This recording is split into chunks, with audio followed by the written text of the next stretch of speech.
Let's talk about Pastor Joel.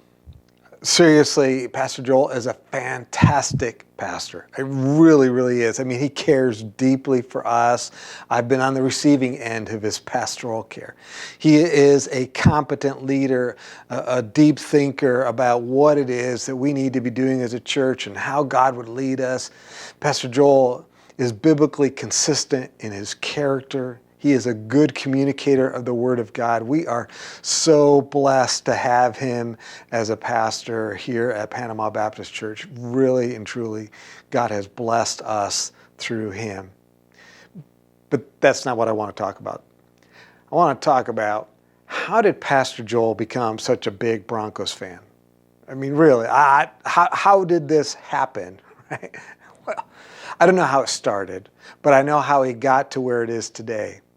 In a word, habits, right? Habits. Somewhere along the line, he started watching the games, and as he was watching those games, he became emotionally invested in whether or not his team was winning or more likely losing, right? But he was watching games habitually, and that drew him in even more. It reinforced this identity that he has as a Broncos fan. And of course, you know, there were other habits, right? Reading Broncos news, buying Broncos gear, or getting presents, right, from other people, Broncos stuff. If you walk into his office, you'll notice there's a sign in his office, you know, Broncos fan, parking only, right? I'm not sure who parks in his office, but anyways, that sign is there, and right above that is a Broncos clock, and on the other side of the room, up on the bookshelf, you see a couple Broncos mugs. You come over to his desk, and there is a coaster. Broncos again. It's really obvious as you walk around his office that Pastor Joel loves his family. He is into golf and he's into the Broncos. And if you pull open the mini fridge, you can see that Diet Pepsi plays an important part in his life as well. But as we think about this idea of identity, that's what we're talking about in this particular series. And I'm picking on Pastor Joel at the moment. But Pastor Joel is a family man.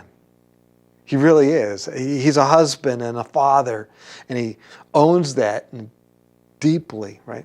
He's a golfer, recreationally, but he is interested in golf, and he likes being a golfer.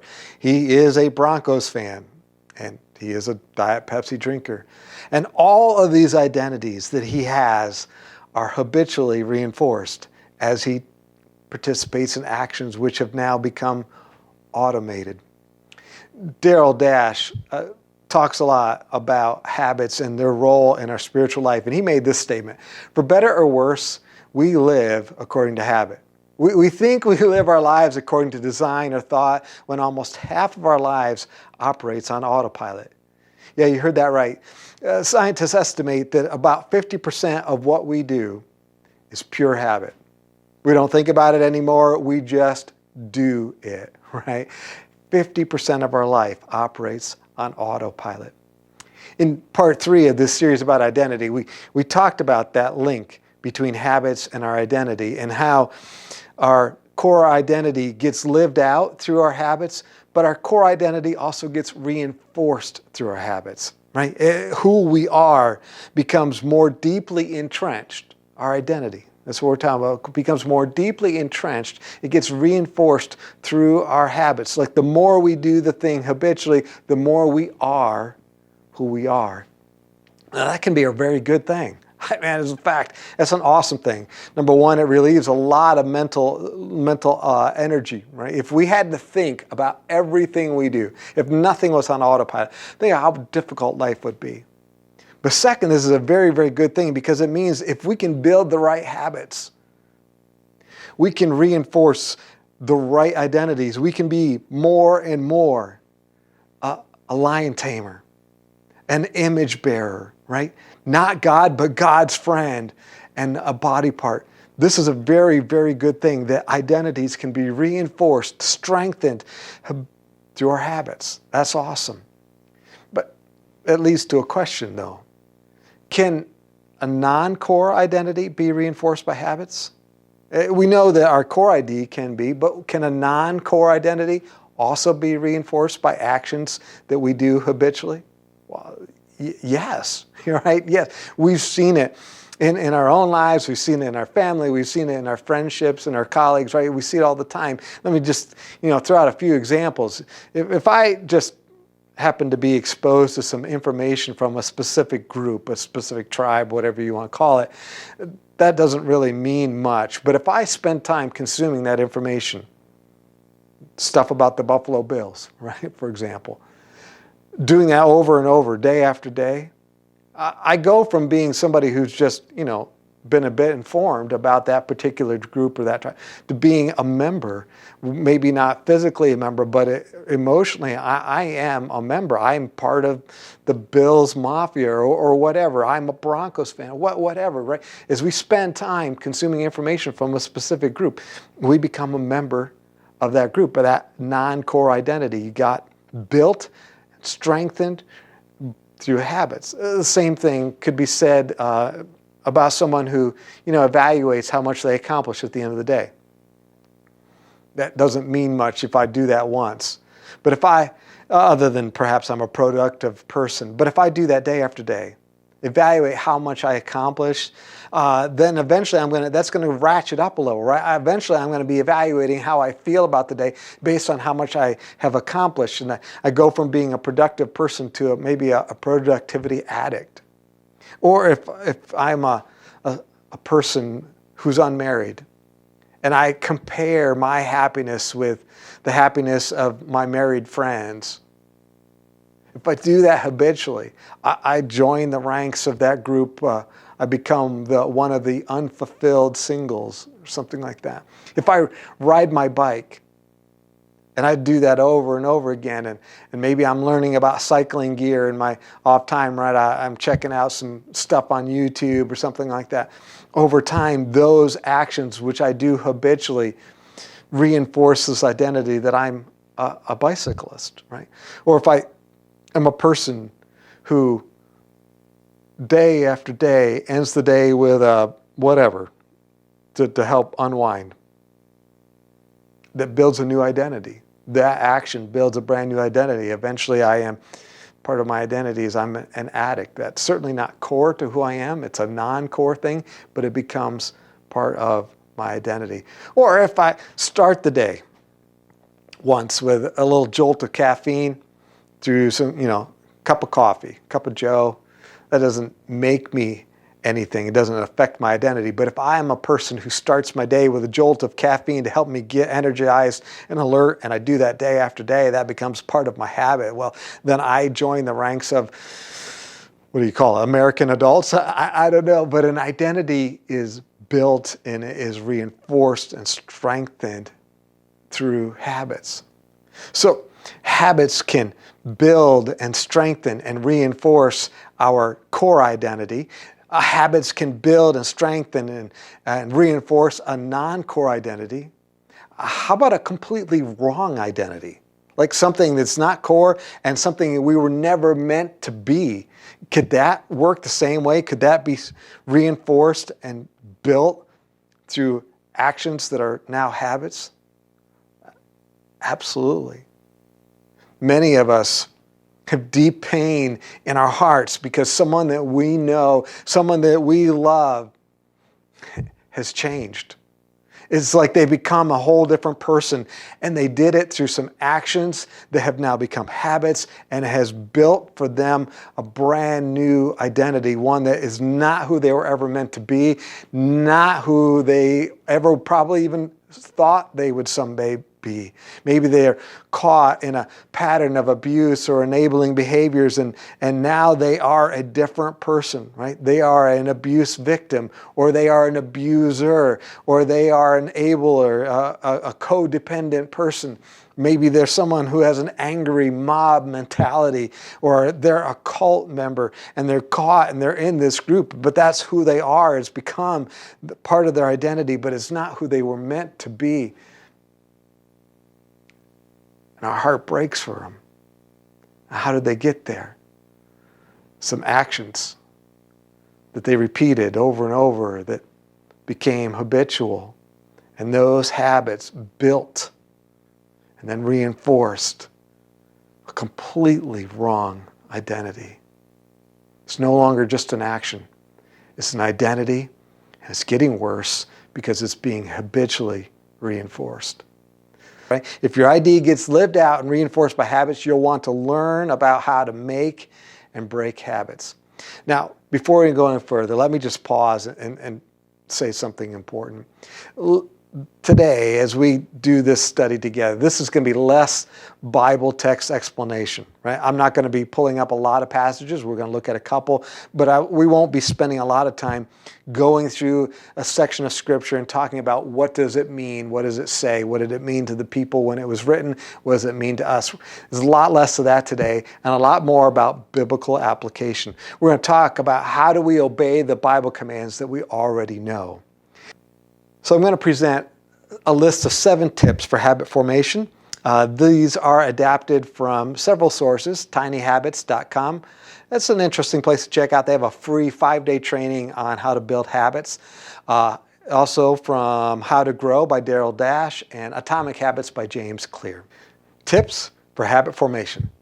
Tip number 1, start small.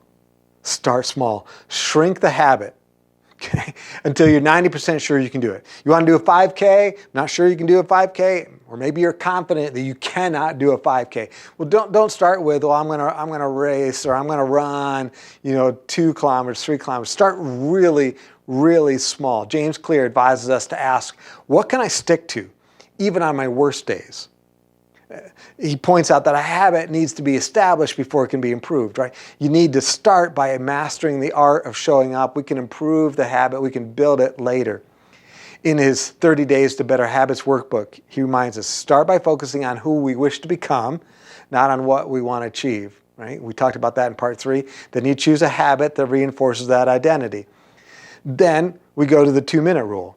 When you start a new habit, it should take less than 2 minutes to do it. You heard that right. When you start a new habit, it should take less than 2 minutes to do it. Obviously, you can't run a 5K in 2 minutes. What can you do? You can put on your shoes, step out the door, walk down the street for 30 seconds, 45 seconds, turn around, walk back home. Right? That's what you can do in 2 minutes. So that's it. Step 1 is to get in the habit of putting on your shoes, your running shoes. And friends, don't underestimate the power of this step. There's so much power just in showing up and just getting started. Then we move on to the implementation intention. This is your plan for how you intend to implement the habit. Determine when and where you'll do the action. So, for example, you want to do a 5K someday. You're going to get started by, you determine when, where, how it's going to start. Well, you're going to come home. Maybe you say, I'll come home. And then at 5:30, I put away my work clothes. I put on my running shoes, right? So that happens in my bedroom. And then I'm going to walk out the door at 5:30. And I'm going to do, right, that 2 minutes worth of walking or jogging or whatever, but 2 minutes. That's tip number 1. Start small. Tip number 2, shape the environment. Shape your environment. Modify your environment so that it supports the habits that you want to create.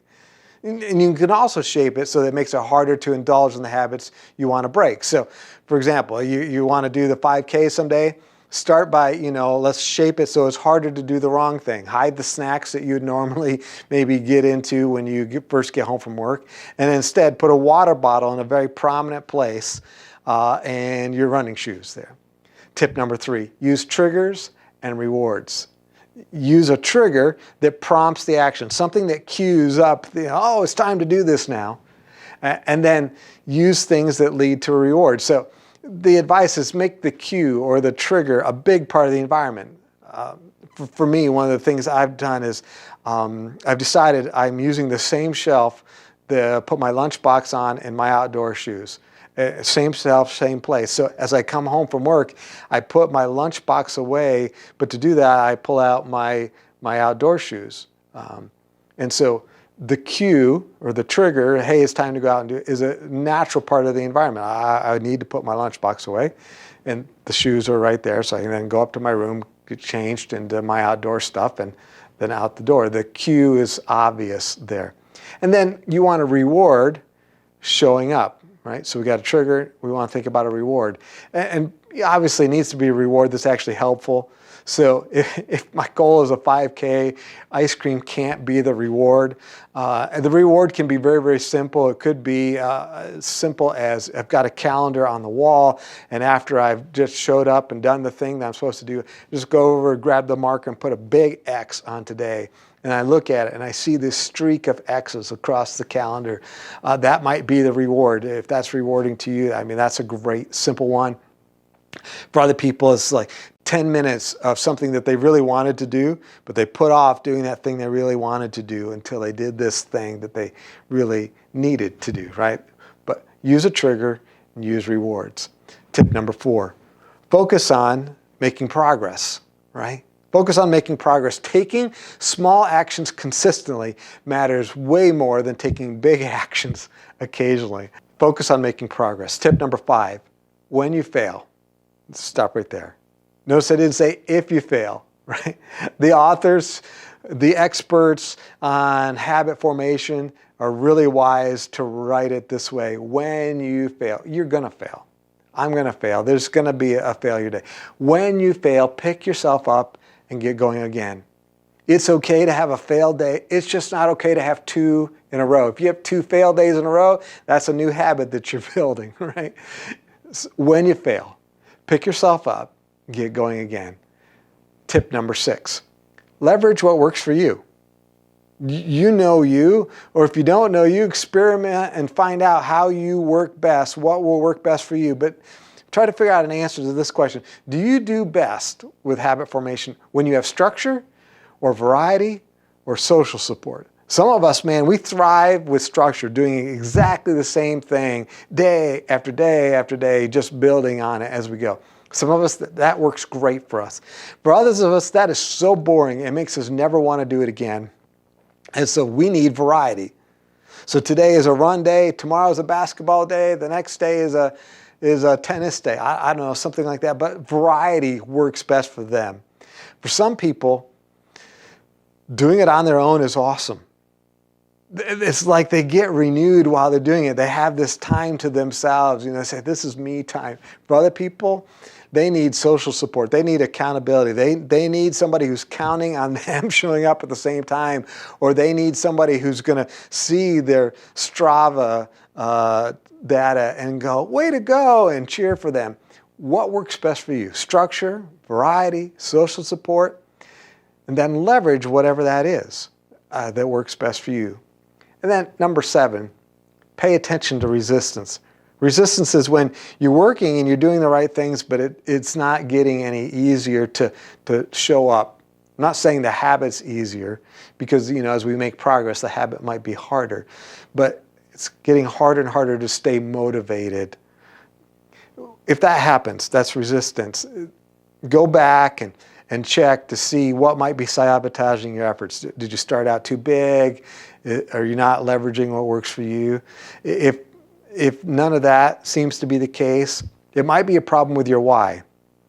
This often happens with people have an idea of like, what would be really great? Like, I think I'd be so much more productive if I get up at 5 in the morning. And they start doing it, but man, it does not working for them, and they start hating it and dreading it. The problem might be with why they're doing it. Maybe they don't really want what it is that they were trying to build the habit around. That might be it. It might be a problem with competing priorities, might be a problem with values, might be something else. But if resistance is there and going back and kind of shrinking the habit a little bit more and paying a little bit more attention to the environment doesn't fix that, then you want to look into that and figure out what's going on and why is that. All right, I want to move from that set of very practical tips for how we can build and make the habits that we want to make, and go back to this issue of core identity. Specifically, I want to look at another place in the scriptures where we see the case being made for identity-based habits. In this case, the identity that we're looking to reinforce habitually is that of God's friend. I know in part 3 we talked about this from Romans 6. I showed that Paul was saying, no longer do what you used to do, because you're no longer who you used to be. You have a brand new identity and you need to live that out and reinforce that through some habits. But I want to show through the scriptures that that wasn't an isolated experience there. That wasn't the only time in the scriptures where we see identity-based habits. So I want to look at a couple more scriptures with you in the next couple minutes. In Colossians chapter 3, it's the Apostle Paul again, but he's writing to a different audience. And he's encouraging them to let their identity get practiced until they do it habitually. This is Colossians 3, verse 12 through 14. And Paul is saying, practice love. Right? Do love actions until you do it habitually. Practice love because that's who you are, a person who is dearly loved. Colossians 3, verse 12. Therefore, as God's chosen ones, holy and dearly loved, put on. Now that put on word, that's an idea. This is something in action that you're going to do, and you're going to do it over and over and over again, right? Until it becomes habitual. Put on compassion, kindness, humility, gentleness, and patience, bearing with one another and forgiving one another. If anyone has a grievance against anyone, just as the Lord has forgiven you, so you are also to forgive. Above all, put on love, which is the perfect bond of unity. Paul gives us some very specific actions that we're going to practice. Compassion, kindness, gentleness, humility, patience, forgiveness, right? We're going to put these things on. We're going to practice them until it becomes habitual. Why? Because that's how we live out, and that's how we reinforce who we are. Who are we?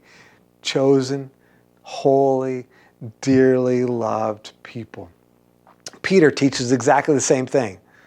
Live out your identity through actions that become habits. In 1 Peter chapter 2 and chapter 3, he says, you are different, and so I want you to live differently from unbelievers, right? This is who you are, a different person. How's that going to show up in the world, and how are you going to reinforce the fact that you're not just like everybody else? You're going to live differently. You're not going to live like everybody else. In chapter 2, verses 9 to 10, he starts by explaining who you are. He says, but you are a chosen race, a holy priesthood, a holy nation, a people for his possession, so that you may proclaim the praises of the one who called you out of darkness into his marvelous light. Once you were not a people, but now you are God's people. You had not received mercy, but now you have received mercy. He starts with, this is who you are.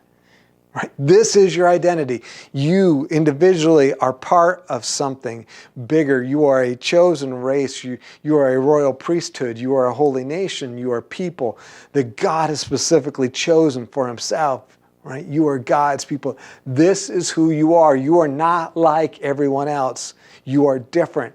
Now live differently. And then he gives them the set of actions that he wants them to do. And as they do these actions, this will reinforce the fact that they are not like everyone else. So in verse 11, first set of actions, abstain from sinful desires. Everybody else is giving in to their sinful desires, but you aren't everybody else. So you're going to abstain from sinful desires. You're going to do it today. You're going to do it tomorrow. You're going to do it the next day. And slowly but surely, you're going to build the habit of abstaining. And that will reinforce the fact that you are indeed who you already are. Right?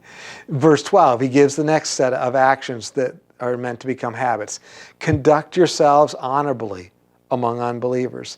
Verse 13 is the third one. He says, you're going to be different than the rest of the world because you're going to submit to every authority, every human authority, right?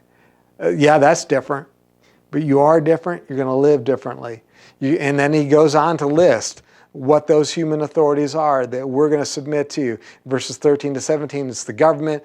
In verses 18 to 25, he addresses the issue of slave masters, or by extension, employers. And in chapter 3, verses 1 through 7, spouses that have authority.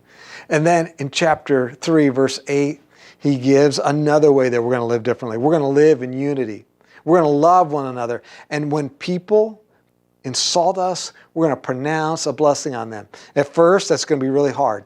We'll do the action. But as we do that action over and over and over again, it will become our habit. And we start with doing this.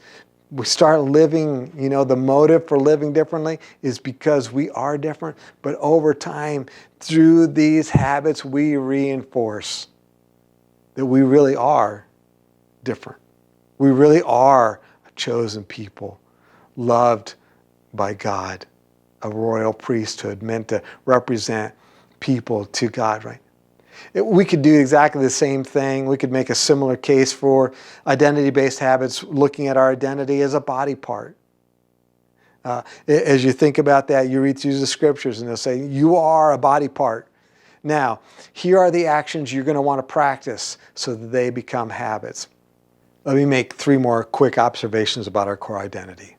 Number 1, if we don't live out our core identity, we'll live out a different identity. And we'll do it without even thinking about it, right? It's just habit, right? If it's not your core identity that's being lived out, it'll be something that's not part of your core, perhaps even a completely wrong identity, somebody we were never meant to be. Observation number 2, core identity helps us know which habits are worth pursuing. Well, for example, why should we fast? Or why should we give? Or why should we pray? Or why should we wash one another's feet? Because those things are consistent with our core identity. Observation number 3, our core identity keeps us from making the habits into the goal. Right? Our core identity says that we are God's friend, and so therefore the goal is to enjoy Jesus' love and to love Him back. The goal is not to become a self-righteous person who has mastered all the right habits. No, that's not the goal at all. The goal is to live out the fact that we are God's friend in a very practical way, or through very practical habits. The goal isn't to have the habits. The goal is to reinforce the identity. And if we're talking about core identity, it's who we actually already are. It's to reinforce that and live that out. That's the goal. The habits are a means, but a very, very necessary means, but never the goal in and of themselves. And so, dear friends, let's choose and keep habits that put us on the path of God's grace. We don't need all the habits. We don't need all the even useful habits. We need to choose and keep habits that put us on the path of God's grace. And we can use the tips that we talked about today to help make it happen. And if I'll do that, if you'll do that, you'll become who God says you truly are. And that will be great. That will be awesome. Praying for you. I hope this has been helpful. We'll wrap this series up in part 5. See you then.